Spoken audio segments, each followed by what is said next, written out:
બનાસકાંઠાના ધાનેરામાં વાહન ચેકિંગ દરમિયાન પોલીસને મોટી સફળતા મળી છે।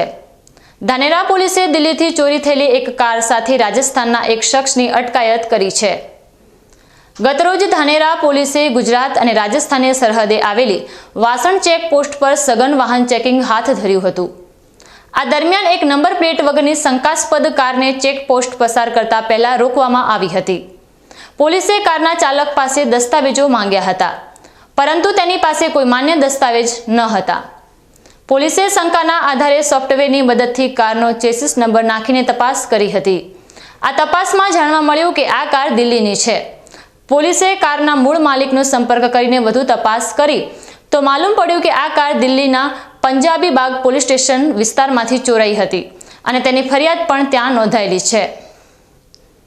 પોલીસે કારના ચાલક રાજસ્થાનના બાલોતરા જિલ્લાના માડાવલા વિસ્તારના જગદીશ દેવાસીની કાર ચોરીના ગુનામાં અટકાયત કરી છે। ધાનેરા પોલીસે દિલ્હી ખાતેની કાર ચોરીનો ભેદ ઉકેલી કાઢ્યો છે અને આરોપી સામે કાયદેસરની કાર્યવાહી હાથ ધરી છે। ધાનેરા પોલીસની આ સતર્કતા અને ટેકનોલોજીના ઉપયોગથી એક આંતરરાજ્ય કાર ચોરીનો પર્દાફાશ થયો છે। આ સફળતા બદલ પોલીસની કામગીરી પ્રશંસનીય છે।